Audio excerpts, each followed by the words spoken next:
Good afternoon. My name is Henry Simons, and I'm the Assistant City Manager for Operations for the City of Columbia, and I will be presiding over this year's program. First, let me say that we are honored that you are here with us today. This is a wonderful celebration of the life and the legacy of Dr. Martin Luther King Jr. and a long, meaningful tradition for the City of Columbia as we are in our 35th year of this celebration. Today, we have an exciting program in store for you. We will follow the program as outlined. We'll have an invocation done by Councilman Ed McDowell Jr. from District 2. Our welcome will be done by the Honorable Mayor Daniel Rickerman, of course, from the City of Columbia. The Honor the Dream Food Drive will be done. That presentation will be done by yours truly, Henry Simons. Lift Every Voice and Sing will be done by the audience collectively, not individually by me, collectively by the entire audience. The Dreamkeeper presentation, again, will be done by yours truly, Henry Simons. Our introduction of our speaker will be done by Teresa Wilson, our city manager, of course, from the City of Columbia. Our special keynote address will be done by the Naismith Hall of Famer Alex English. And once Alex is done with his remarks, there will be a special presentation that's not listed in the actual program. We Shall Overcome will be done again by the audience, and then we will conclude with a benediction and blessing of the food by the Honorable Councilman Ed McDowell Jr. from District 2. Now let's please help me welcome Councilman Ed McDowell Jr. for our invocation.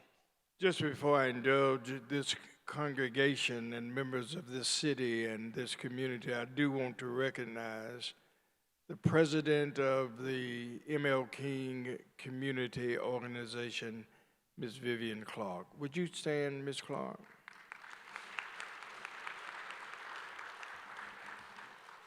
Let us bow our heads.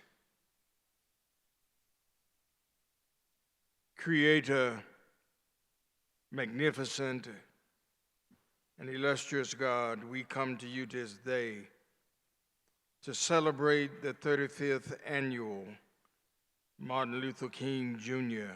celebration. A celebration that is important in the lives of not only this city, but in this community. We celebrate his life, a dream. We celebrate his life, a beloved community that filters and spreads throughout this city and this community of ours. Bless each person who has gathered here in this place today. Allow us to sense and to feel the rays of Martin's dream as it become an actuality in our lives and in this city and community of ours. Bless us individually and yet collectively. Allow this celebration not only just to be a celebration today, but allow this celebration to metastasize throughout this city and in this community. We ask it, we claim it, in him who is able to do all things.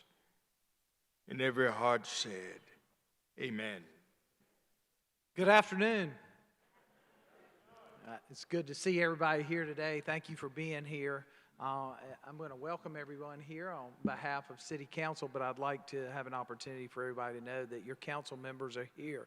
We have Dr. Oddity Bustles here, William Brennan, Howard Duvall, our Richland County Councilwoman, Allison Terracio, former council member Sam Davis, and our mayor, Mayor Bob Coble, is in attendance as well. We have Ernest Cromartie, the chairman of our CHA, our Columbia Housing Authority, Richland District 1 Superintendent Craig Witherspoon with us. I saw the Honorable Kay Patterson, who will probably tell me that I need to speed it along and not talk so much. Good to see you, Senator.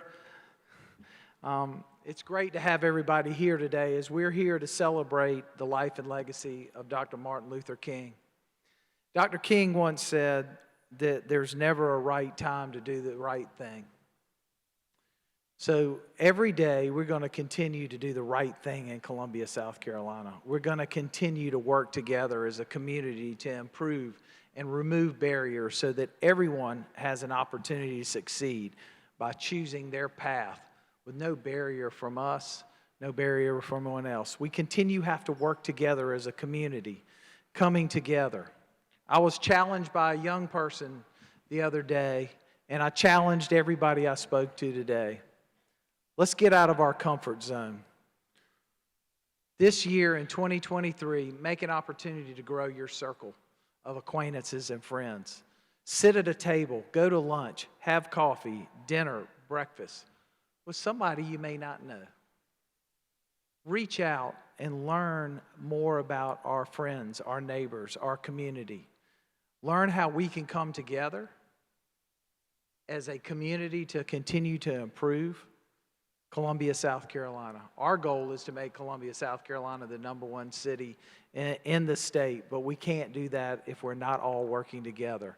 So I challenge you, in honor of Dr. King, reach out your arm, go to a table, break bread with somebody new, somebody different, and get to know our community, and let's bring those ideas that we share with each other to the forefront so that we can continue to be the great city we are. Thank you.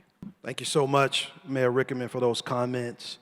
On behalf of the City of Columbia Parks and Recreation Department, we'd like to extend a sincere thank you to everyone who participated in the Dr. Martin Luther King Jr. Honor the Dream Food Drive. Food Drive is held each year to honor Dr. Martin Luther King's legacy of community service. This year, we held a virtual and in-person food drive completed with a drive-through food drive. With our virtual food drive, we have exceeded our expectations in this year once again. Yeah, you can give some, absolutely. Absolutely. In addition, the City of Columbia, along with schools in School District 1, competed against each other by collecting the most canned goods, and each canned good that was donated by each school was tallied to discover winners, collecting over 15,000 pounds of food. Amazing. Absolutely amazing. I will now present the winners of the schools, from the schools. Coming in at third place, Forest Heights Elementary School collected 1,476 pounds. Let's give them a round of applause.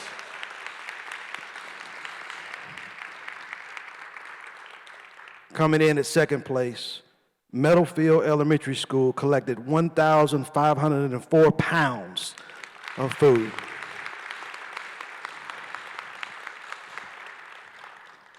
This is going to be a nice surprise for our keynote as he graduated from Hand Middle School.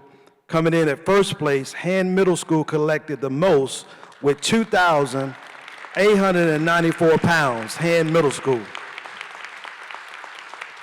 Thank you all so much. In addition to that, we did have some of our city buildings to collect some food as well. The Captain M. Belfield Center came in third place as far as the city buildings at 207 pounds. Hyatt Park in second place with 279 pounds. And Martin Luther King Park, of course, in first place at 635 pounds of food. I would like the representatives from each park to come forth and collect their certificates. Come on, y'all give them another hand as they come forward. Thank y'all so much.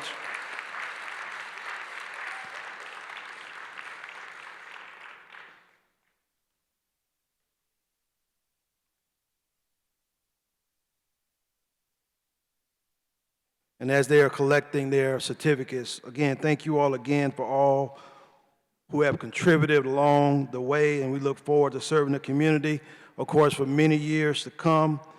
We are Columbia, and this is another example of the life and legacy of Dr. Martin Luther King Jr. As they take their pictures, let's give them one more round of applause.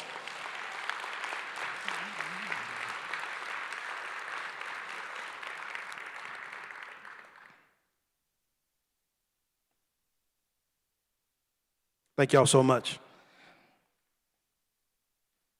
Now I would ask for everyone to join us in singing Lift Every Voice and Sing. You'll see the words on the screen. Y'all would join us in the singing of Lift Every Voice and Sing. Lift every voice and sing till earth and heaven ring, ring with the harmonies of liberty. Let our rejoicing rise high as the listening skies. Let it resound loud as the rolling sea. Sing a song full of the faith that the dark past has taught us. Sing a song full of the hope that the present has brought us. Facing the rising sun of our new day begun, let us march on till victory is won. Stony the road we trod, bitter the chastening rod, felt in the days when hope unborn had died, yet with a steady beat have not a weary feet come to the place for which our fathers sighed.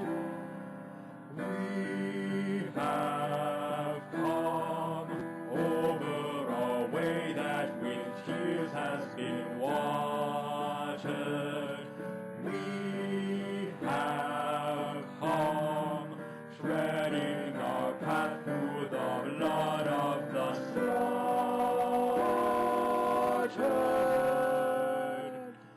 Out from the gloomy past, till now we stand at last, where the white gleam of our bright star is cast.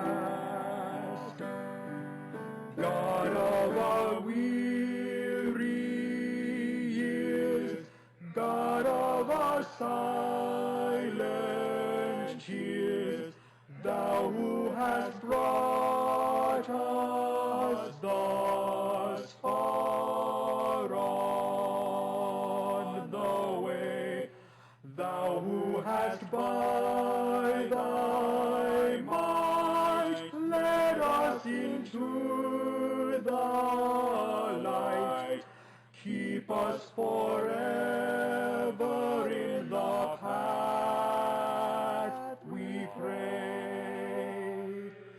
Lest our feet stray from the places, our God, where we met thee.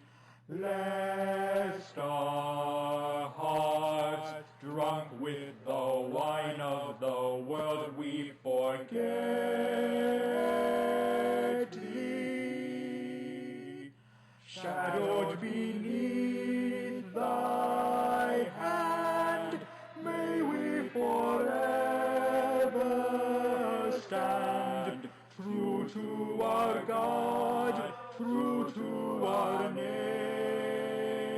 native land.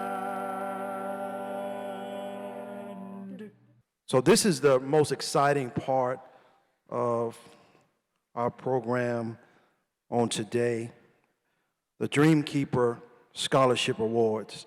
The Dreamkeeper Scholarship Award program recognizes exemplary display of committed service to the tenets of Dr. Martin Luther King Jr. The ideals of social responsibility, political empowerment, diversity, racial harmony, nonviolence, and unselfish service must be demonstrated voluntarily by the nominee in support of his or her community and fellow citizens. Several nominations, of course, were received for this year's Dreamkeeper Scholarship Program. And at this time, I'm going to ask all of our sponsors that I'll recognize in just a moment, along with our mayor, Mayor Rickerman, all of our city council members, and our city manager, and also our speaker for today, Alex English, to come down in front of the stage for a photo op as we call each student up to be recognized and receive their scholarship award. If you all would step down in front of the stage, and then we will begin recognizing those who are going to be awarded our Dreamkeeper Scholarship.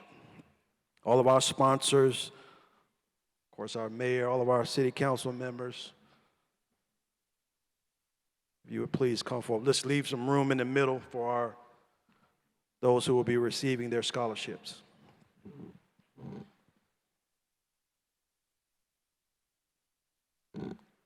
All right. So the winners of the Dreamkeeper Scholarship Award this year are as follows. We have a $100 scholarship that will go to Tyler Jackson for the Center for Knowledge North. Tyler Jackson. Is Tyler Jackson here on today? There you go. Come on, Tyler. Come on, y'all give him a hand. Bring him over to the front in the middle right here. Take a picture. Good job, Tyler.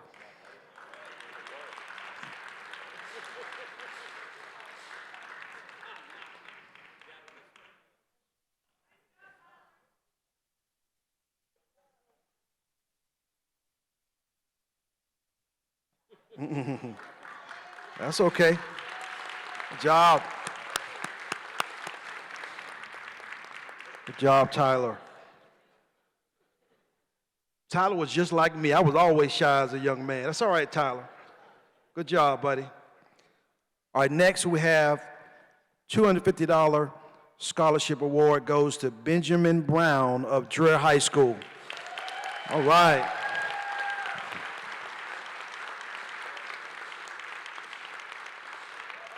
Awesome.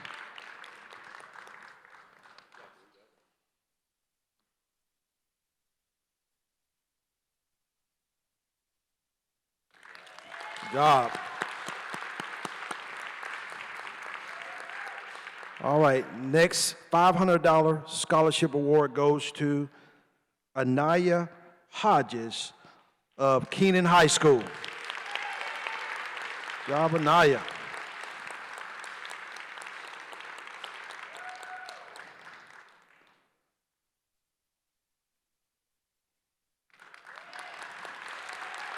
Awesome, awesome.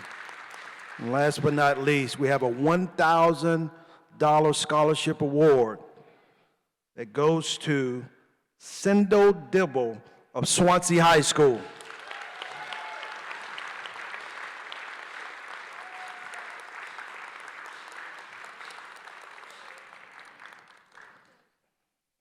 Good job, Sendo. All right, come on, let's stand to our feet and give them a round of applause.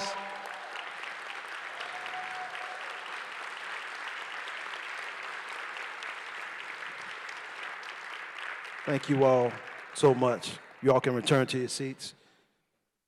As they're returning to their seats, lastly, but certainly not least, we want to thank each and every one of our sponsors for donating.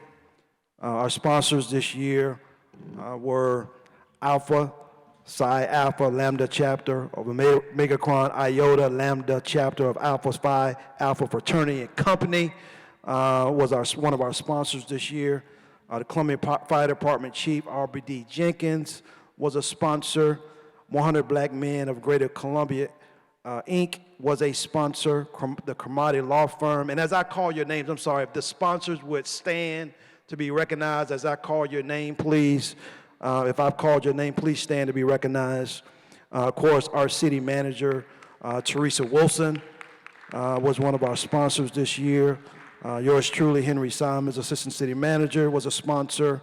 Our director, Randy Davis, with Parks and Recreation, of course, of the City of Columbia, was a sponsor.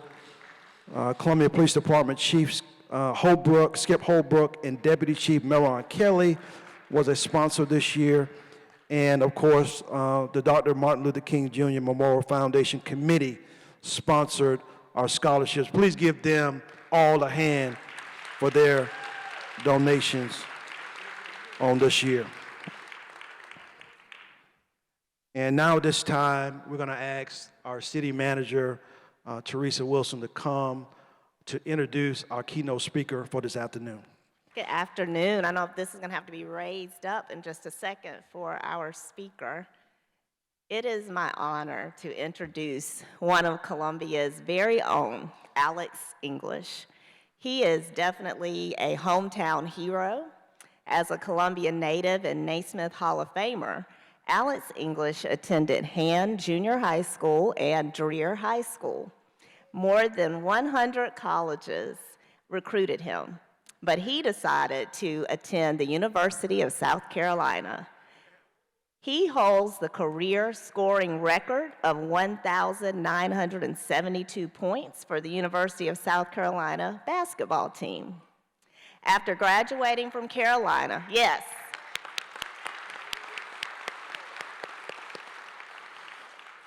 After graduating from Carolina in 1976, Alex was drafted by the Milwaukee Bucks in 1976 and spent 2 years with the club, eventually becoming their all-time leading scorer. During his illustrious 15-year NBA career, he also had stints with the Indiana Pacers, the Dallas Mavericks, but spent most of his career with the Denver Nuggets, becoming their all-time leading scorer. During that period, he also served as a player representative, vice president, and president of the NBA Players Association. English's success extends well beyond the court. After retiring from his playing career, he was appointed the director of player programs for the National Basketball Players Association, the NBPA.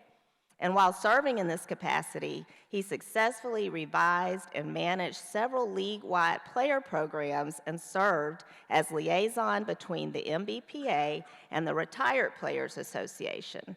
Alex was introduced into the Naismith Hall of Fame in 1997, his very first year of eligibility.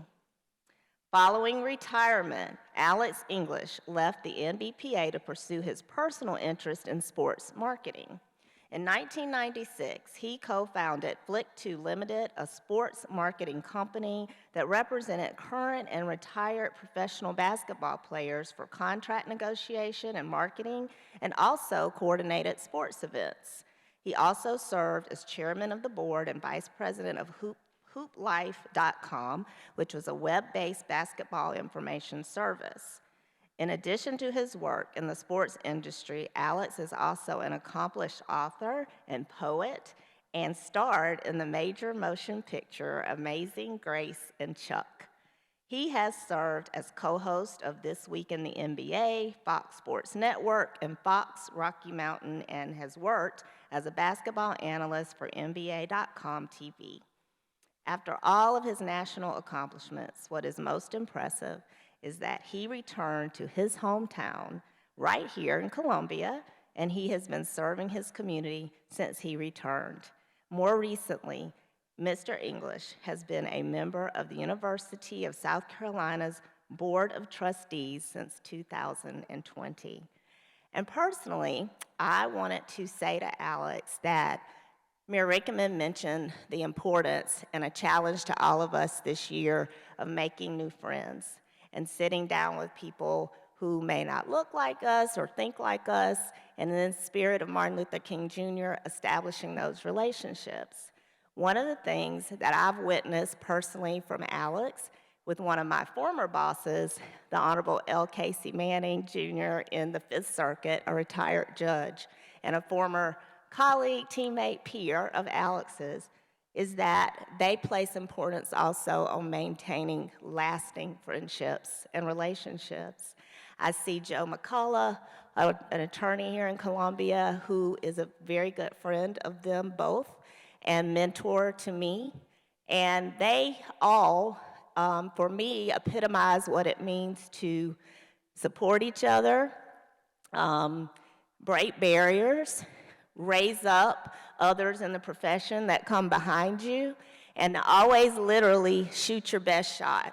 And so I know Alex is going to talk to our young people in the spirit of what today represents about those things, and we're just so honored to have him here with us today. With that, please join me in welcoming our keynote speaker, Alex English. Good afternoon. It's always great to see a lot of young people in the house. They're the ones that we have to make sure that we nurture, teach, and take care of. I am honored to be with you all on this great day to celebrate the life of Dr. Martin Luther King Jr. I am filling in for my good friend Vince Ford, who recently passed unexpectedly. When I was asked to fill in for my friend, I was reluctant to say yes. Not because I didn't want to, but because Vince Ford was a big pair of shoes to fill. I knew Vince's work, having served with him on a few boards, and I knew that Vince would have a very strong message to deliver for this celebration of the life of one of the world's most honored servants. And after thinking about it for a while, I convinced myself that for the time that Vince and I were together, and the time that I had known Vince Ford, we were usually allies.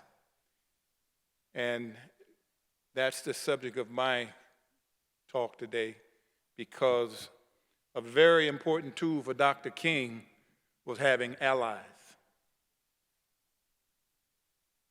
We were often in discussion about service to our community. And having both grown up in Columbia during the heyday of the Civil Rights Movement, we shared a lot of the same ideas when it came to upward mobility of our people in our community. So I accepted the opportunity, this opportunity in honor of my friend and colleague, Vince Ford. And I realized that in order for me to represent the both of us well, I had to be prepared.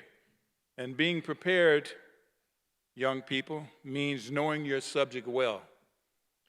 Even though I thought I knew all about Dr. King and his life, I really didn't. Yes, I knew the things that I'd heard and saw on television and some of the articles that you read in magazines. And over time, we have all probably heard or read his I Have a Dream speech, one of the greatest speeches written about race and injustice. So over the last week and a half, I have immersed myself in listening to on Audible.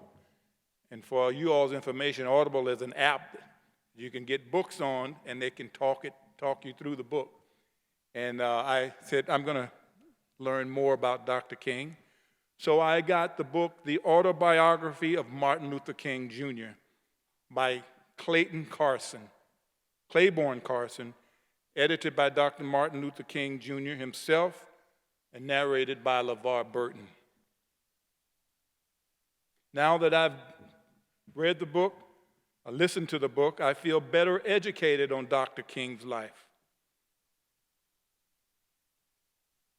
In listening to his book, I got a general feeling about how he might have felt about the things that were going on in his life. I felt like I was there being a part of it, a part of the history that was being made. And in actuality, I was, because a lot of things that were happening during some of that era, I was a young boy growing up here in Columbia, South Carolina.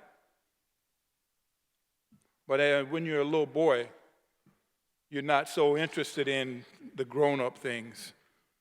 We're not so focused on the tough stuff.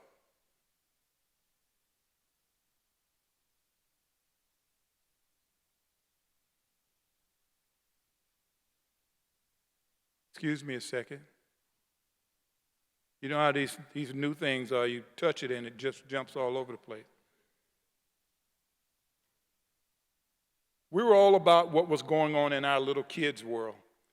We were not as aware of the hardships that our sisters and brothers were dealing with on the front lines of the civil rights movement. Like our sister, Ms. Rosa Parks, who said that she wasn't going to give up her seat to a white male passenger on the bus and move to the back of the bus where the Negroes were supposed to sit. And Dr. King said, and I quote, "Her cup of endurance had run over, and her human personality cries out, I have had enough." She was a victim of the forces of history and the forces of destiny. She was ideal for the part she played in history. Her character was impeccable and her dedication deep-rooted. These traits made her one of the most respected people in the Negro community. And we little ones, we were not as aware of all that. We weren't aware that we had brothers and sisters that were being denied the empty seats on the buses in the South because it wasn't in the Negro section, and only whites could sit there.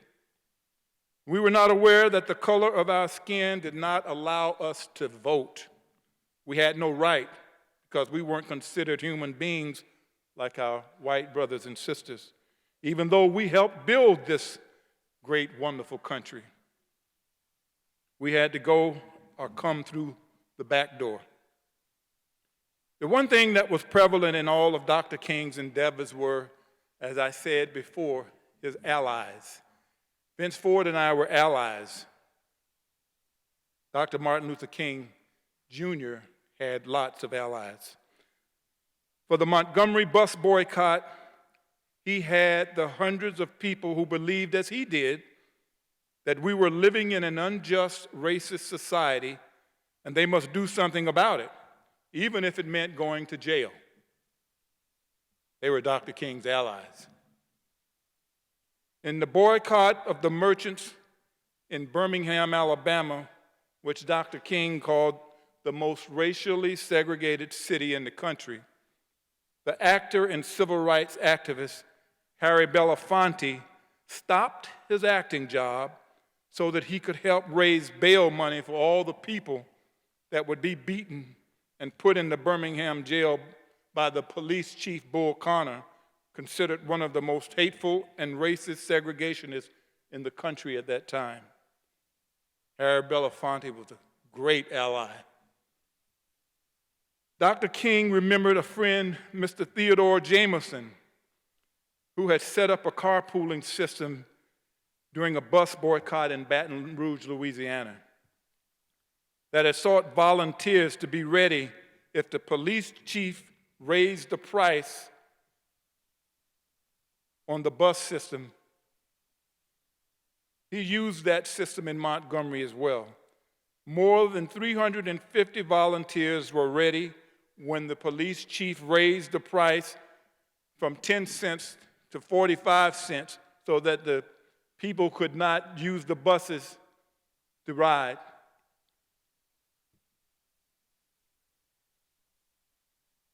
Theodore Jameson and all those 350 volunteers who volunteered for carpool duty in Montgomery to help the people get to work and to get to the places that they need to go because they couldn't afford to use the bus. They were allies. They were Dr. King's allies. When Dr. King and his trusted friend and ally, Ralph Abernathy, were put in a Birmingham jail for the civil disobedience for marching and protesting against the merchants. They felt that if we could stop spending money in their stores and their places, that would affect them.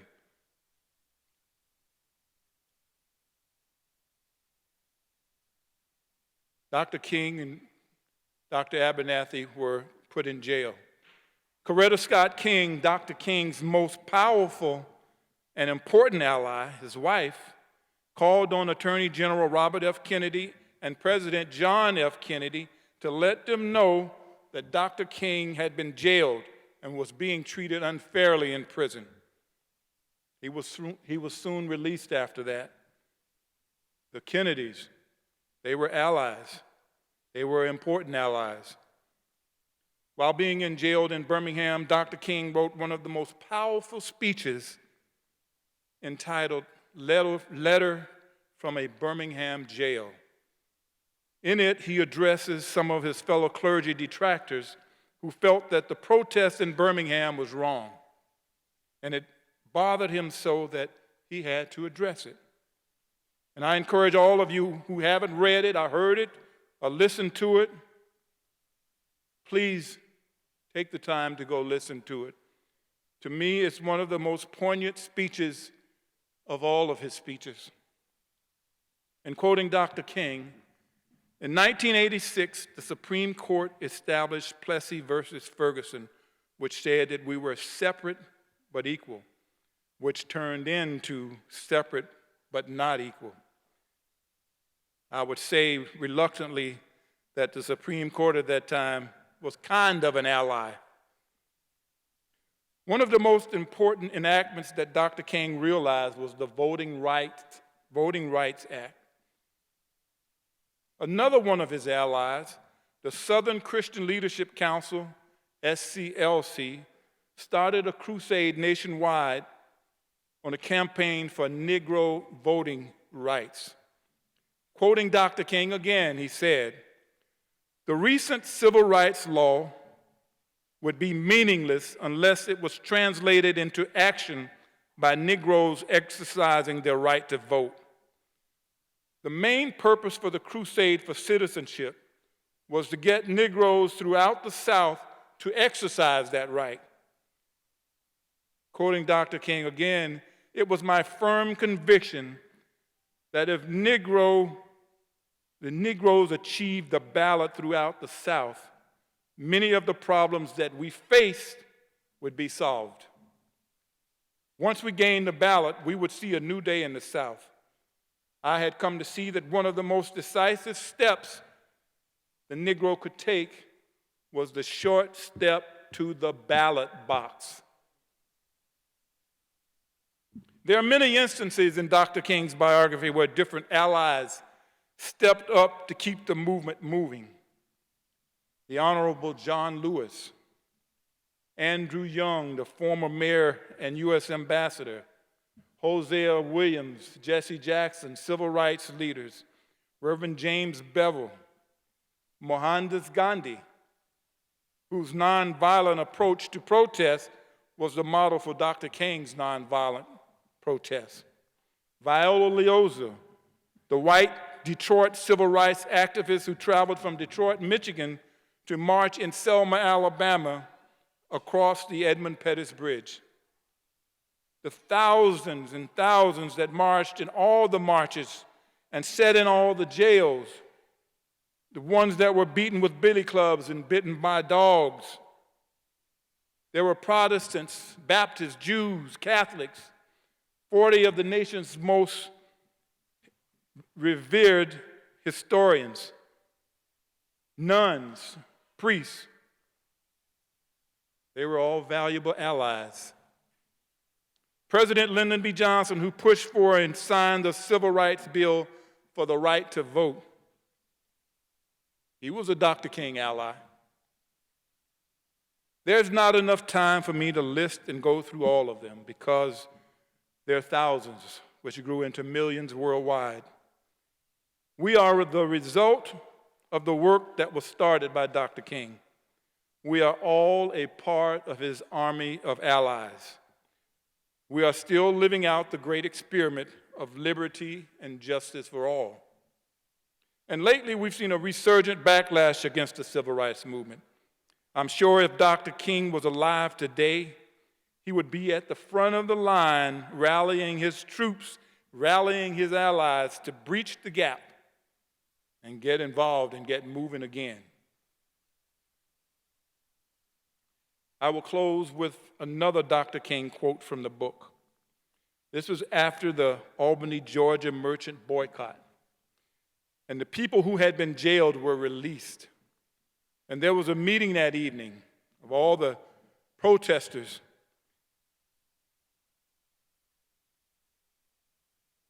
I quote Dr. King, "One must search for words in an attempt to describe the spirit of enthusiasm and majesty engendered in the next mass meeting. On that night, when 700 Negroes, citizens, were finally released from jail, out from the jails came these men and women, doctors, ministers, housewives, all who had joined the ranks with a gallant student leadership, young people, in an exemplary demonstration of nonviolent resistance to segregation." All those people, they were allies. And you all know that there were more allies that grew. It grew to millions and millions, and Dr. King inspired that.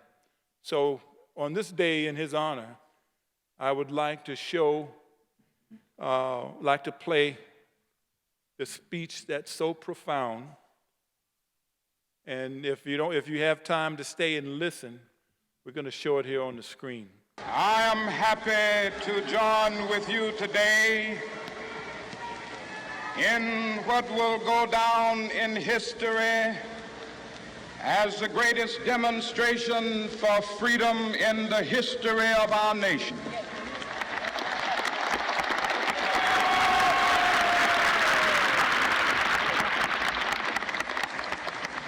Five score years ago,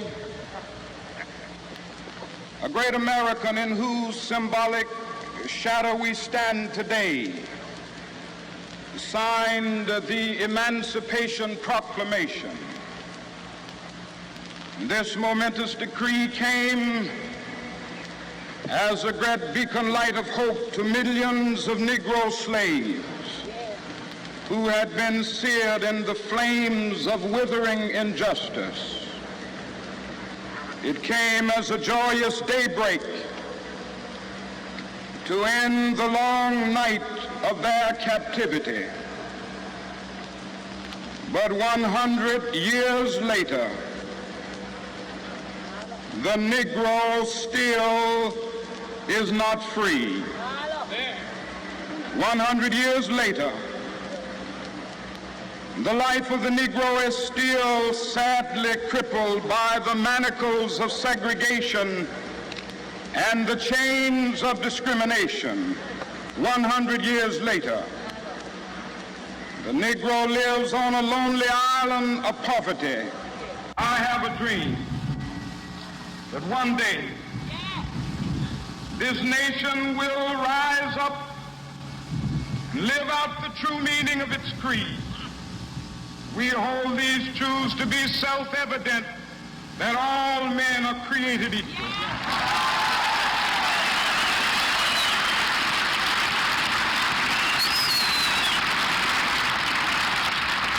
I have a dream that one day on the red hills of Georgia, sons of former slaves and the sons of former slave owners will they be able to sit down together at the table of brotherhood. I have a dream that one day, even the state of Mississippi, a state sweltering with the heat of injustice, sweltering with the heat of oppression, be transformed into an oasis of freedom and justice. I have a dream.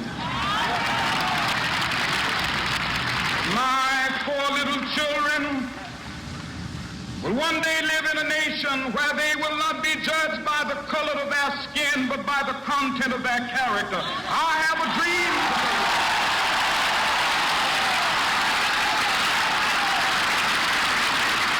I have a dream that one day, down in Alabama, with its vicious racists, with its governor having his lips dripping with the words of interposition and nullification. One day right there in Alabama, little black boys and black girls will be able to join hands with little white boys and white girls as sisters and brothers. I have a dream today.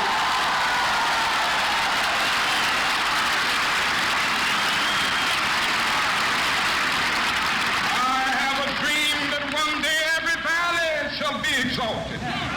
Every hill and mountain shall be made low, the rough places will be made plain, and the crooked places will be made straight, and the glory of the Lord shall be revealed, and all flesh shall see it together. This is our hope. This is the faith that I go back to the South with. With this faith, we will be able to hew out of the mountain of despair a stone of hope. With this faith, we will be able to transform the jangling discords of our nation into a beautiful symphony of brotherhood.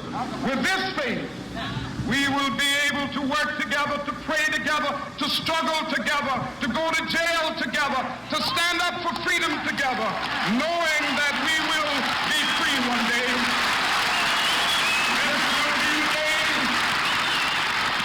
This will be the day with all of God's children.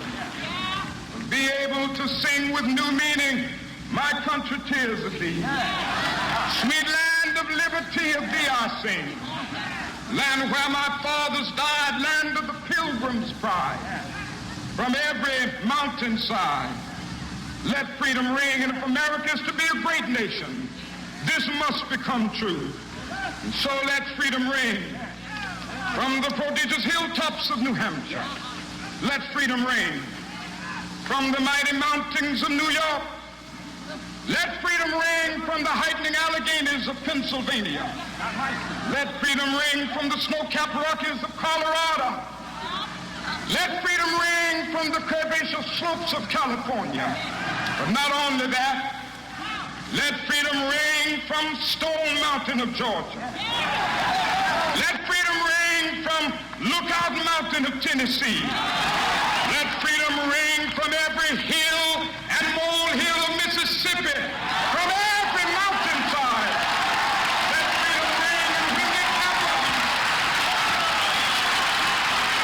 when we allow freedom ring, when we let it ring from every village and every hamlet, from every state and every city, we will be able to speed up that day when all of God's children, black men and white men, Jews and Gentiles, Protestants and Catholics, will be able to join hands and sing in the words of the old Negro spiritual, free at last, free at last. Listening to that, I always get chills. Listening to Dr. King. Let's give Alex English another round of applause.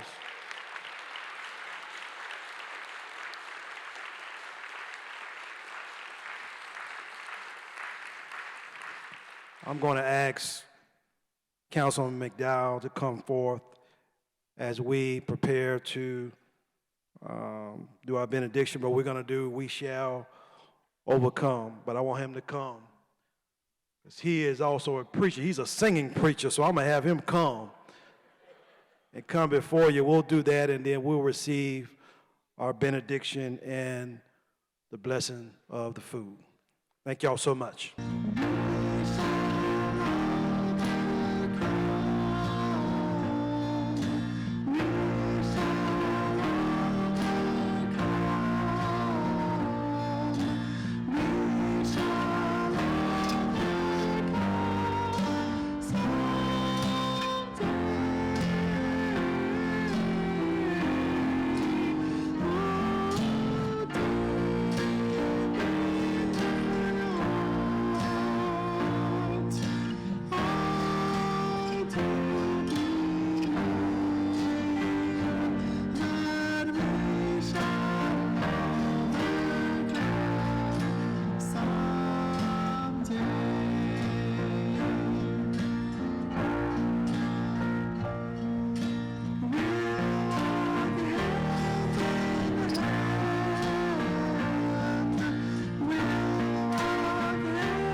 Just before we depart today, I do want to recognize our Chief Holbrook, and Chief Aubrey Jenkins. Thank you so much.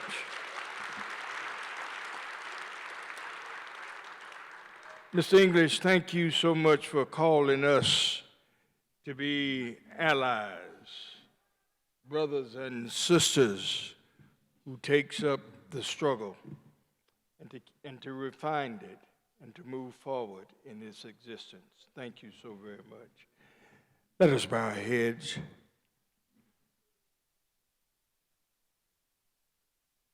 For allies and yet new allies, for the ability to gather together, bridging the love principle as Martin taught each one of us, allowing that love principle to not only be in this place, but to move from this place into communities everywhere. Bless this food that we eat. Let it be used for the nourishment of our bodies, and yet for allied building. In your name we pray. Amen.